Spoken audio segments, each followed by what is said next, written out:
নমস্কার, কেমন আছেন সবাই? আশা করি সবাই খুব ভালো আছেন। আজকে রান্না করব দেশি চিকেনের ঝোল। তো প্রথমে আমি ম্যারিনেশনটা করে নিচ্ছিলাম। কীভাবে ম্যারিনেশন করলাম সেটা দেখাচ্ছি। প্রথমে চিকেনটাকে ভালো করে ধুয়ে নিয়েছিলাম। এরপর একে একে দিয়ে দিয়েছিলাম পেঁয়াজ কুচি, ধনে, জিরে, একটু শুকনো লঙ্কার গুঁড়ো, একটু হলুদ, নুন আর হচ্ছে ব্ল্যাক পেপার। তো এইগুলো দিয়ে আমি ভালো করে এটাকে মেখেছিলাম। আর একটা জিনিসও দিয়েছিলাম, সেটা হলো আদা আর লঙ্কা বাটা। তো এইগুলো দিয়ে আমি এটাকে ভালো করে মেখে নিয়েছিলাম। আর লাস্টে একটুখানি তেলও ছড়িয়ে দিয়েছিলাম। দিয়ে ভালো করে মেখে এটাকে কিন্তু মানে আমি তাও আধ ঘন্টা মতো ম্যারিনেট করে রেখেছিলাম। যত বেশিক্ষণ ম্যারিনেট করা রাখবে তত বেশি চিকেনটা সফট হবে আর খেতেও ভালো লাগবে। কারণ এই দেশি চিকেন কিন্তু ভীষণ শক্ত হয়। তো এটা ম্যারিনেশনটা যতক্ষণ বেশি করে সময় ধরে রাখলে এটা খেতে খুব সুন্দর লাগে। তো এই হলো।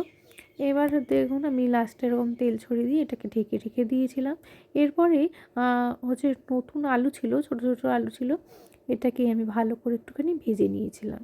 একটু নুন আর হলুদ দিয়ে আলুগুলোকে গোটাই ছিল পুরো, একটুখানি চিড়ে চিড়ে দিয়েছিলাম যাতে নুন মশলা সব কিছু আর কি ঢোকে।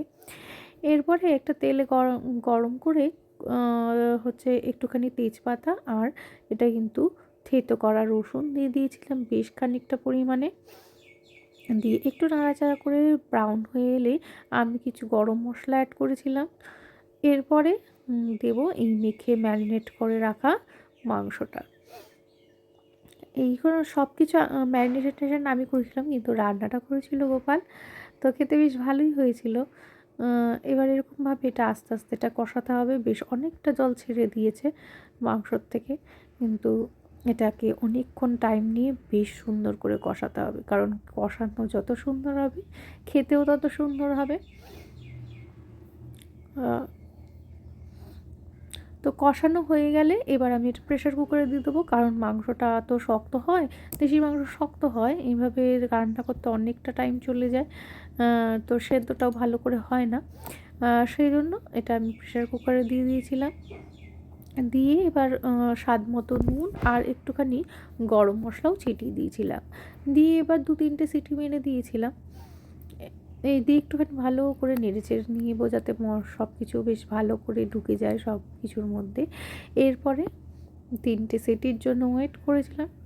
3টে সিটি হয়ে গেলে এবার নামিয়ে নেব।